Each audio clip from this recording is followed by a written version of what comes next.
Then Joseph said to his brothers, "Come closer to me." In that sentence can be found all the wisdom of God. Let's begin with the brothers. Joseph's brothers aren't just scared, they are terrified. They are in a life and death crisis. Their aging father is anguished and may die in despair because of something they did. Their people are enduring a famine. They have just found out that someone who holds their lives in his hands is the same person they sold into slavery and nearly murdered. He could easily have them executed. But Joseph said to his brothers, "Come closer to me." In that sentence can be found all the wisdom of God. Now let's reflect on Joseph. Joseph isn't just someone who has been harmed. His brothers brought him to the brink of death. Can any of us imagine having several siblings who reject us so badly that we lose our freedom, our home, our extended family, our future? This is a massive rejection and a massive act of violence. Their crime robbed Joseph of his identity, of his humanity. And now these terrified scoundrels are utterly, desperately at his mercy. If you were in Joseph's position, what would you do? What would I do? Can we answer these questions honestly? Jacob's whole family is struggling to recover from an immense act of wrongdoing. To destroy a human life, even if you finally fail in the attempt, is a crime against humanity, but also a crime against nature. It is an act of uncreation, an act of world destruction. If something is unforgivable, surely it would be something like this. And how this family recovers, how they choose to proceed, will not only shape their own future, their choices will shape the historical identity of their people. Their choices form us today. And Joseph, looking at his brothers, appreciating their vulnerability and their panic, but also remembering the dreadful injury they inflicted on him all those years ago, Joseph makes this great and terrible choice. Joseph said to his brothers, "Come closer to me." Come closer, but not to be violently cast out of this life-giving place. Come closer, but not to be scolded, incarcerated, or even summarily executed for what you have done, even though that is what you deserve. Come closer for reconciliation. Do we do this? Do we really do this? Let's be honest, real talk. We rarely practice such forgiveness here. Forgiveness the way our patriarch Joseph models it. Forgiveness the way Jesus teaches it. If we did, we would know about it. We would talk about it. We would speak of little else.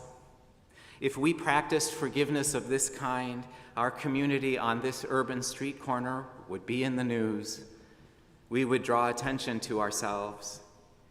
Attention cuts both ways, of course. Jesus practiced forgiveness like this, and look what the authorities did to him. Now, I feel genuine awe when I reflect on all that is going on here at this parish. I really do. What we are doing here is truly awesome. Not, "Oh wow, these French fries are awesome." No, truly awesome. I am startled, I am awestruck, I am gobsmacked by the many wondrous things going on here. But I sense that the forgiveness Joseph models, the forgiveness Jesus describes, may still elude our understanding and our practice. I sometimes imagine us creating a school of reconciliation, a center of action and contemplation that takes up the topic of forgiveness as the ultimate divine, world-saving act that it is. Would you like to design a center for forgiveness? Come talk to me. True forgiveness, though, not cheap forgiveness, which denies that the wrongdoing was as bad as all that, or worse, denies that it ever happened. None of the 12 brothers did this. How could they? The 11 were guilty as hell.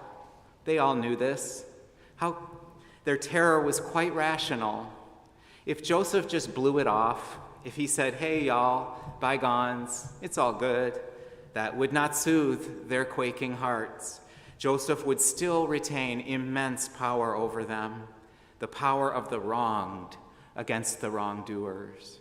And they would retain immense power over him, the power of the wrongdoers against the wronged. They would not be reconciled. Any peace they broker with cheap forgiveness would be Kleenex deep. No, that won't work.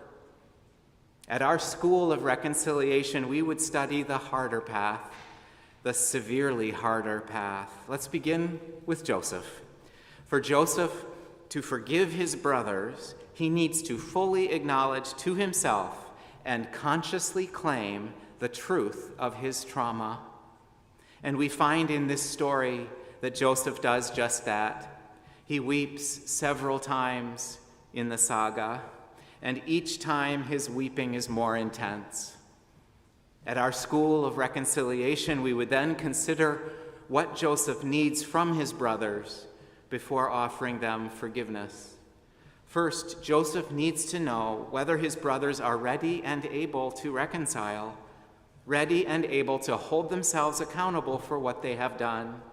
In the closing chapters of the book of Genesis, he tests their honor by cleverly setting them up for failure in an intriguing sequence of interactions. This little novella about the brothers reads like an ancient comedy in its deepest meaning, a story with a happy ending, but a happy ending that is hard-won, like Dante's Divine Comedy. Joseph frames his brothers for theft and forces them to return home and retrieve the youngest brother, Benjamin. If they truly have reformed, then they will handle these challenges honorably, honestly, bravely. They will prove that they have changed their ways since nearly murdering him, that they have grown morally and ethically. To Joseph's immense relief, they pass the tests, largely because the brother Judah brings his best self to the crisis and guides them all to do the right thing. And finally, at our school of reconciliation, we would consider the event of the reconciliation itself. What gifts and strengths do the 12 brothers bring to the encounter? What can we learn from them to guide us in our own spiritual reconciling work? What did Joseph have to give up, to let go of, to release into the universe, to prepare himself to forgive? And what did the 11 wrongdoers have to give up, let go of, release into the universe to make themselves worthy and ready for Joseph's forgiveness? Can we even imagine the pain, the struggle, the wrenching, self-mortifying work they all had to do to achieve genuine reconciliation? Joseph has to give up the safety he enjoys as a wronged person who refuses to forgive. I have felt that safety. Have you? The brothers have to hold themselves accountable and give up the safety of wrongdoers who do not face squarely what they have done. Oh, come sit by me. I've done that. So, I wonder again whether we really do this work ourselves. And I sense again that if we do not do it all that often. I can count on one hand the times I have done even part of this reconciliation work, both as one who has done wrong and one to whom wrong has been done. Just a half handful of times. And this is what I have identified as the one thing that makes me a priest.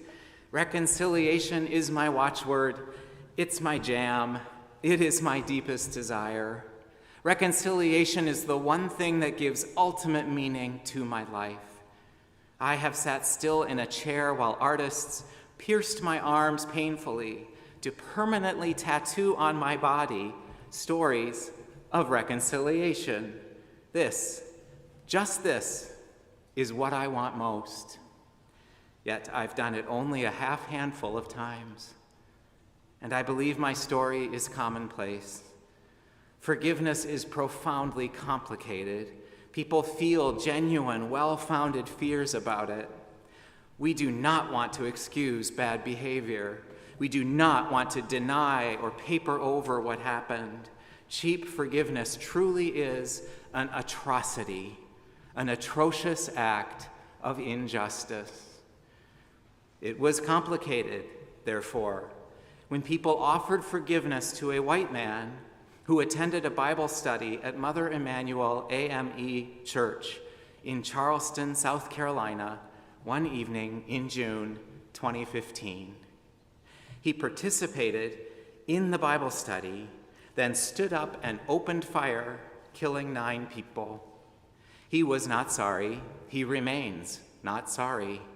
He may simply have chosen to participate in great evil, or he may suffer from mental illness that has gravely damaged his humanity and makes it impossible for him to participate in reconciliation.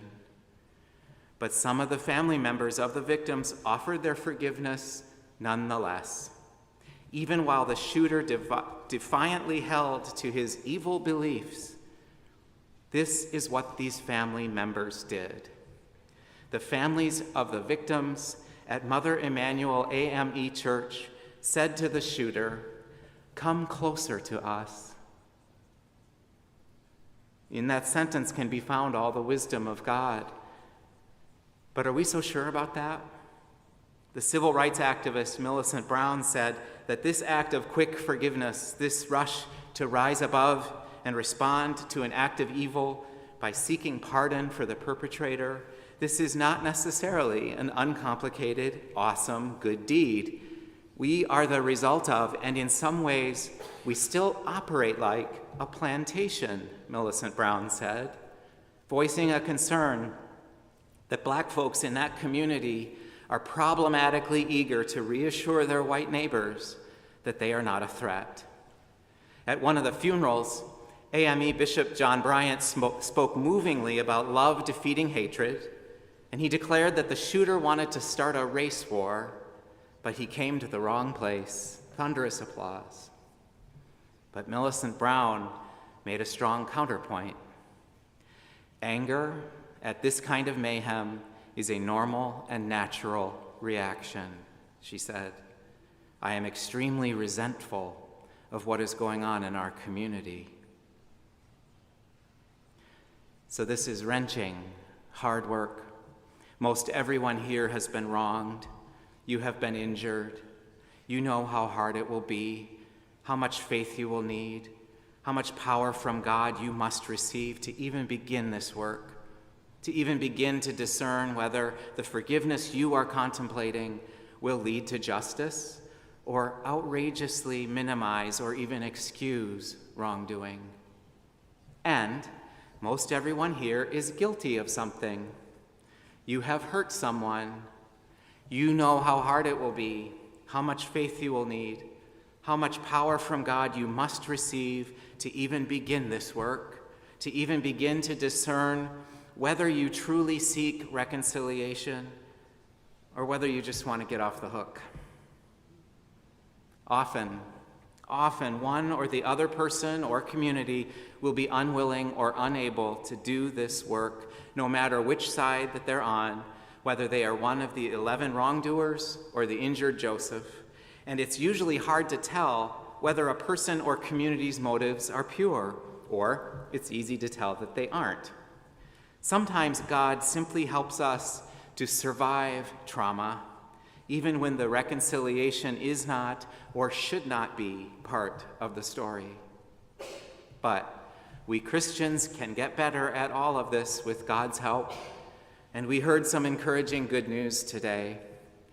We heard that as complicated as all of this is, God is present and powerful in these complicated, even dreadful encounters, and that some encounters will lead to just and redemptive reconciliation.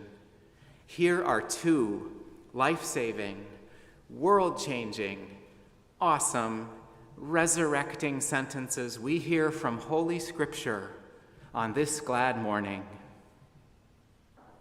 Then Joseph said to his brothers, "Come closer to me." And they came closer.